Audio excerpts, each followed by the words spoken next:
Lecture number 4, coordination compound. So in this video हम यहाँ पे कवर करेंगे Werner theory of coordination compounds and verification of the Werner theory with the examples. और यहाँ पे आज हम साथ साथ ये समझेंगे कि बर्नर का क्या कंट्रीब्यूशन है कोऑर्डिनेशन कंपाउंड की फील्ड में, कोऑर्डिनेशन केमिस्ट्री की फील्ड में. इन्हें फादर ऑफ कोऑर्डिनेशन केमिस्ट्री क्यों बोला जाता है ये आज हम समझेंगे. इन्होंने क्या किया था कि कोबाल्ट और अमोनिया की रिएक्शन से बहुत सारे कोऑर्डिनेट कंपाउंड्स को आइसोलेट किया था. ड्यू टू दिस रीजन इनको फादर ऑफ कोऑर्डिनेशन केमिस्ट्री बोला जाता है. तो चलिए समझते हैं कि ये सारी चीजें क्या है, वन बाय वन यहाँ पे हम लेकर के चलते हैं. तो सबसे पहले अभी मैंने बताया आपको Alfred burner,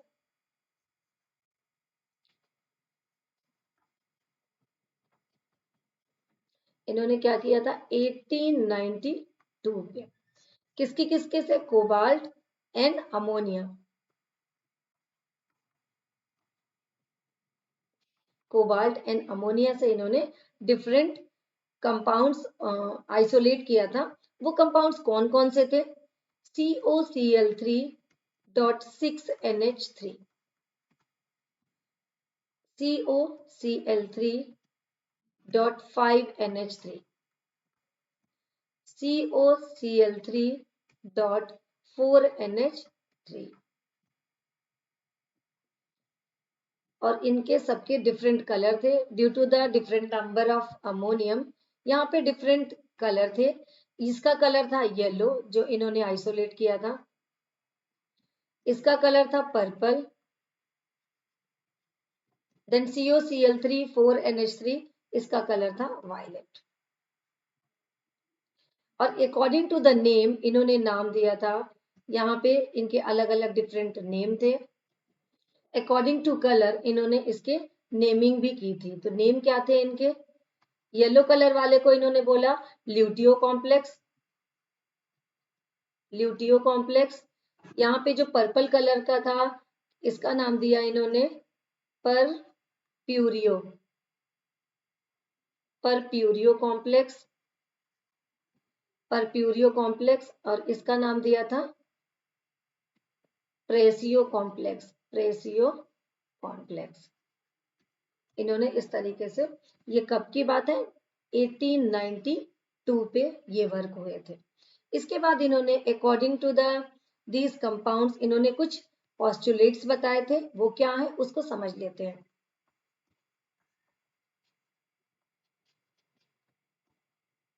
postulates of Werner theory, Werner theory. तो ये पोस्टुलेट्स क्या थे उसको अब समझ लेते हैं. फर्स्ट इन्होंने क्या बताया, so first point is central metal atom और आयन क्या करते हैं, ये present in a complex exhibit two type of valency. जो सेंट्रल मेटल एटम और आयन होता है वो टू टाइप की वैलेंसी को शो करता है. वो वैलेंसी कौन कौन सी होती है, there are the two type of valency of central metal atom और ion. Two valency of central metal ion. पहली वैलेंसी होती है प्राइमरी एंड सेकेंडरी, और सेकेंडरी होती है second valency, secondary valency. Primary valency, second होती है सेकेंडरी वैलेंसी. तो पहले समझ लेते हैं कि प्राइमरी वैलेंसी क्या होती है. प्राइमरी वैलेंसी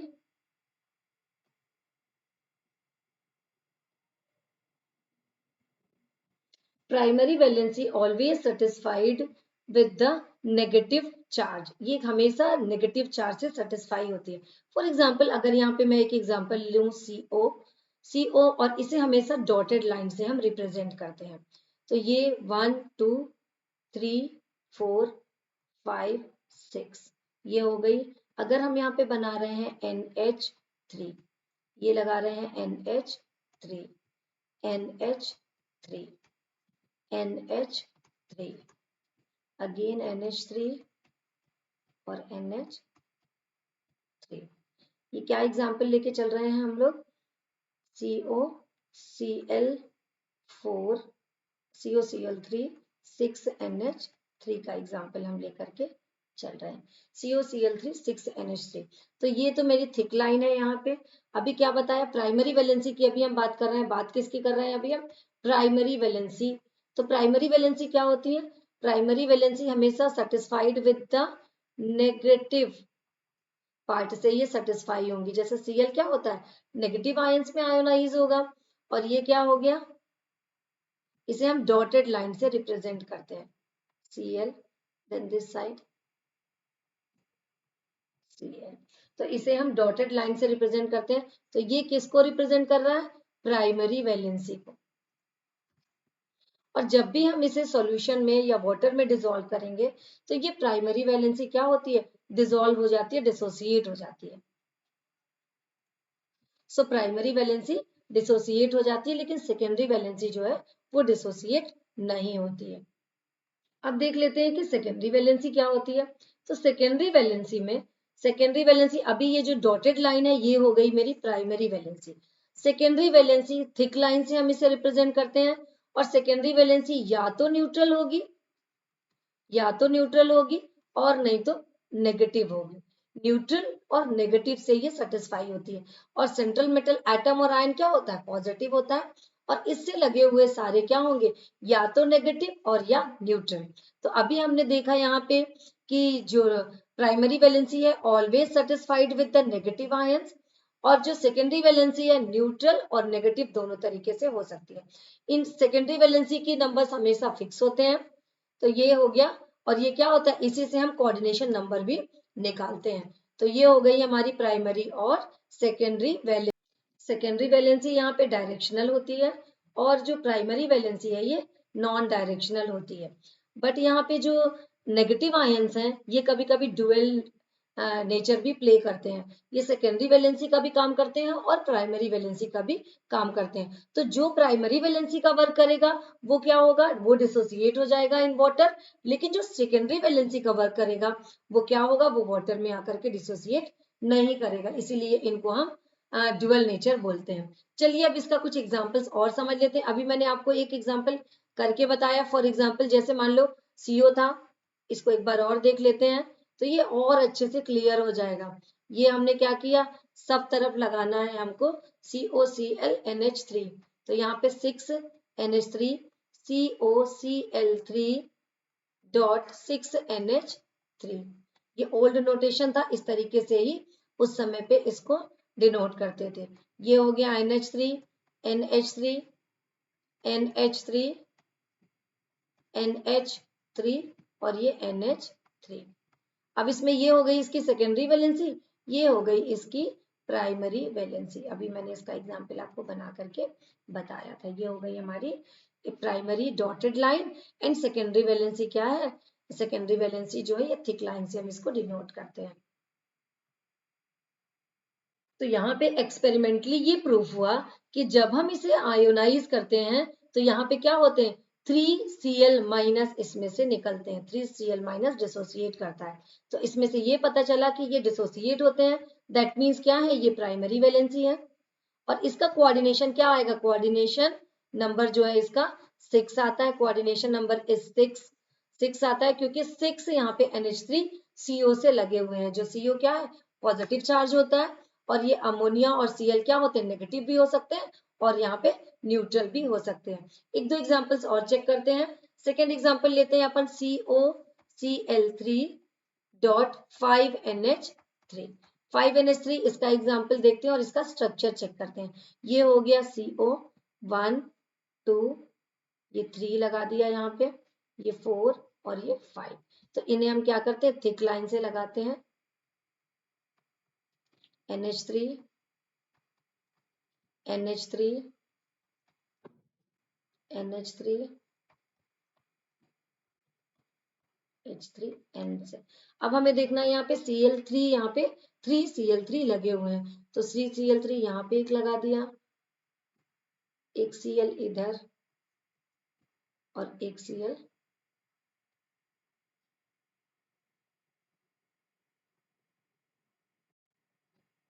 ये Cl इधर लगा दी।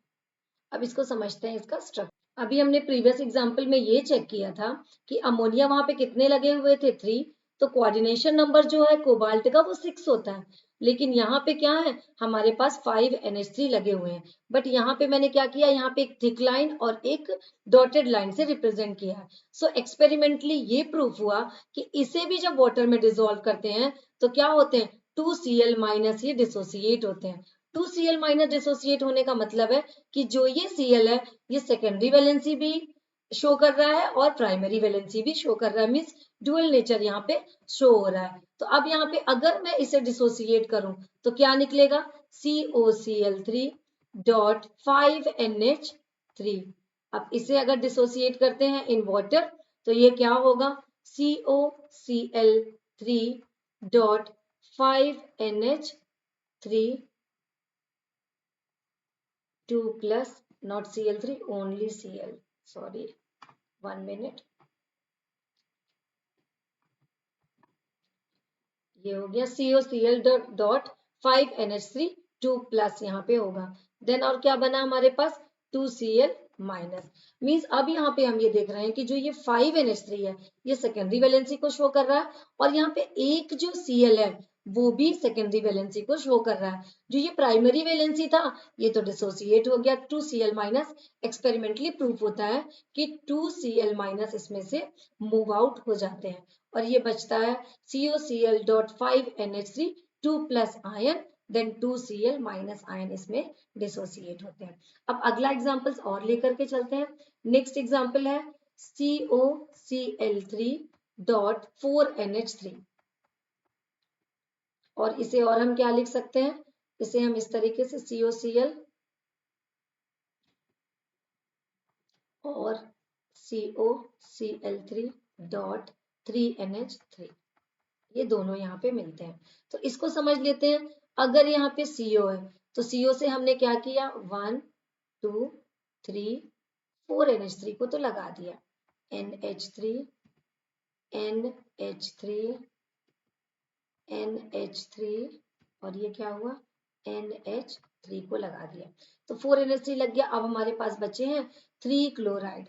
तो 3 क्लोराइड में एक तो मेरा प्राइमरी से लगा हुआ है, 2 को मुझे सेकेंडरी से लगाना पड़ेगा क्योंकि यहाँ पे इसका कोऑर्डिनेशन नंबर 6 होता है। तो इसके लिए हम क्या करेंगे, एक थिक लाइन और एक डॉटेड लाइन से रिप्रेजेंट करते हैं, डॉटेड लाइन से रिप्रेजेंट करेंगे।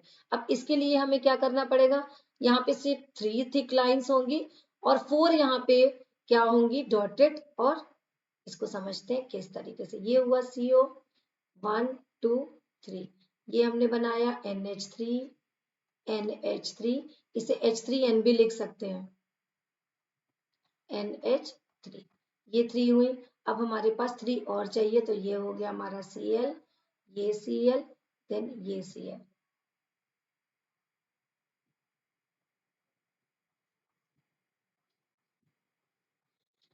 So in this case only one Cl attach with the primary valency, लेकिन यहाँ पे क्या है, सारे जो मेंबर्स हैं वो सेकेंडरी वैलेंसी से अटैच है, सेकेंडरी वैलेंसी से ये अटैच होते हैं। तो यहाँ पे ये क्या होगा, सारे के सारे सेकेंडरी वैलेंसी से यहाँ पे सेट होते हैं। अब यहाँ पे अपन देख लेते हैं कि अगर ये हो गया हमारा सेकेंडरी और ये हो गया, इसमें केवल एक प्राइमरी है, 1 प्राइमरी मीन जब हम इसे डिसोसिएट करेंगे तो ओनली 1 Cl जो है इसमें से निकलेगा और इस केस में हमें कोई Cl यहाँ पे नहीं निकलेगा।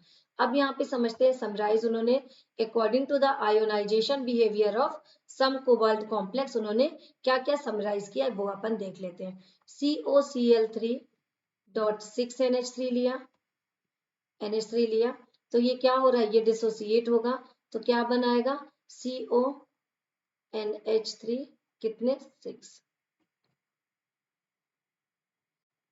3 प्लस और इसमें कितने निकल रहे हैं हमारे 3Cl नेगेटिव निकल रहे हैं। सेकेंड को इन्होंने लिया COCl3 डॉट 5NH3 लिया, 5NH3 लिया, इसको जब यहाँ पे ब्रेक किया तो COCl डॉट 5NH3, यहाँ पे लिया 2 प्लस और यहाँ पे 2Cl माइनस लिया हम 2Cl माइनस। अब इस केस में नंबर ऑफ आयोनाइजेशन क्या मिल रहा है हमको 3 क्लोरीन और यहाँ पे 2Cl हमको मिल रहा है। So total number of ions कितने हैं यहाँ पे हैं 4 और यहाँ पे हैं कितने 3 मिलेंगे। मीन्स एक हमें ये मिलेगा आयन और 3 यहाँ पे क्लोराइड आयन मिलेगा। In this case 2COCl plus 5NH3 ये हमारे पास एक आयन ये मिलेगा और 2 आयन हमको किसके मिलेंगे क्लोराइड के आयन इस पे मिलेंगे। टेबल के फॉर्म पे मैं इसको बना दूं। अब यहाँ पे थर्ड हमको लेना है एग्जाम्पल। तो थर्ड के दो पॉसिबिलिटीज होती हैं COCl3 dot 4NH3 COCl3 dot 3NH3 भी यहाँ पे होता है। तो इन दिस केस इसमें चेंज क्या है ओनली फॉर द आयोनाइजेशन। तो यहाँ पे क्या मिलेगा हमको COCl2 डॉट 4NH3। यहाँ पे एक आयन हमको ये मिलेगा पॉजिटिव, देन हमको यहाँ पे मिल रहा है 1 आयन यहाँ पे Cl माइनस। इस केस में क्या होता है does not ionise, does not ionise. इस केस में हमको कितना मिल रहा है ये मिल रहा है हमें 1 और ये मिल रहा है हमें टोटल आयंस मिल रहे हैं हमें 3। इस केस में हमें कोई भी आयंस नहीं मिल रहे हैं, ये ब्रेक ही नहीं हो रहा है। तो ये इन्होंने समराइज किया। ये है हमारे क्या थे ये कॉम्प्लेक्स, ये थे हमारे कॉम्प्लेक्स, ये आयोनाइजेशन बिहेवियर हम देख रहे थे। नंबर ऑफ क्लोराइड ये क्या थे Cl माइनस आयन थे और ये टोटल आयन थे Cl माइनस आयन और टोटल आयन।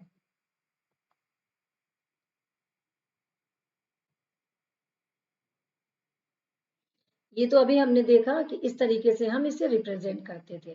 तो यहाँ पे एक चीज और समझ लेते हैं, ये 1892 की बात है। 1892 में इसे हम इसी तरीके से हम इसे डिनोट करते थे COCl3 डॉट 6NH3। ये क्या था वर्नर फॉर्मूला, वर्नर फॉर्मूला है ये। लेकिन बाद में इसे मॉडर्न नोटेशन में थोड़ा सा चेंज कर दिया गया, मॉडर्न नोटेशन, मॉडर्न नोटेशन में इसे चेंज कर दिया गया। किस तरीके से अब हमें लिखने का तरीका, क्योंकि 6 कोऑर्डिनेशन नंबर को इसने क्या किया मॉडर्न नोटेशन में ब्रैकेट के अंदर डाल दिया गया और जो आयोनाइज होने वाला पार्ट था उसे ब्रैकेट के बाहर कर दिया। इसको लिखने का तरीका अब मॉडर्न नोटेशन में हम इसे इस तरीके से लिखते हैं CONH3 होल 6, इसे ब्रैकेट के अंदर हमने कवर कर दिया और जो आयोनाइजेबल पार्ट है उसे हमने बाहर कर दिया। ये हो गया इसका मॉडर्न नोटेशन। और अपन देख लेते हैं COCl3 5NH3 अभी देखा था 5NH3। तो इसे अपन किस तरीके से, इसे बाद में इस तरीके से COCl dot NH3 1 minute.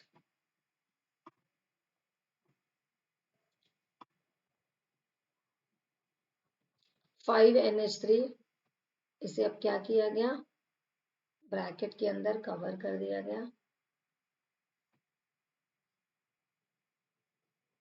1 minute, ये 5 जो है इधर लगाना था, सॉरी पावर पे आए।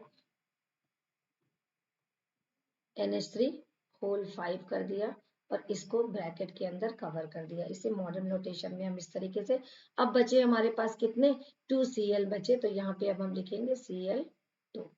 तो इस तरीके से ये हो गई बर्नर फॉर्मूला और उसे अब इस तरीके से मॉडर्न नोटेशन में हम लिखते हैं। अब आगे और एक दो एग्जांपल देख लेते हैं। फॉर एग्जांपल अभी अपन ने देखा था जिसका स्ट्रक्चर बनाया था COCl3 डॉट 5NH3। तो अब यहाँ पे 4NH3, सो 4NH3 है तो अब हमारे पास क्या होगा COCl यहाँ पे बढ़ जाएगा क्योंकि हमें कोऑर्डिनेशन नंबर कितनी है 6 कंप्लीट रखनी है। COCl देन क्या होगा NH3 होल 4, NH3 होल 4। बाहर के लिए हमारे पास कितना बचा ओनली 1Cl यहाँ पे बचा है। तो ये हो गया हमारा बर्नर फॉर्मूला और ये है हमारा मॉडर्न नोटेशन। इसके बाद अब ये मॉडर्न नोटेशन हुआ, आगे आगे चेंजेस आए। सो IUPAC ने इसका IUPAC नोमेनक्लेचर भी दिया। तो आगे अब वीडियो में हम इन कोऑर्डिनेशन कंपाउंड्स का IUPAC नोमेनक्लेचर को समझेंगे। ओल्ड नोटेशन में इस तरीके से था, वर्नर फॉर्मूला है ये। मॉडर्न नोटेशन में हमने इस तरीके से लिखा और लिखने के बाद अब इसके नोमेनक्लेचर की नीड हुई क्योंकि इसमें भी वैरायटी ऑफ कंपाउंड्स बनते हैं। So due to the variety of compounds हमें नेमिंग की नीड हुई। तो IUPAC नोमेनक्लेचर जिस तरीके से ऑर्गेनिक केमिस्ट्री पे IUPAC नोमेनक्लेचर है, उसी तरीके से इनऑर्गेनिक केमिस्ट्री में यहाँ पे कोऑर्डिनेशन कंपाउंड्स की भी IUPAC नोमेनक्लेचर की नीड हुई, जिसे हम आगे वीडियो में कवर करने वाले हैं। सो पढ़ते रहिए, फिर मिलते हैं नेक्स्ट वीडियो में। Thank you.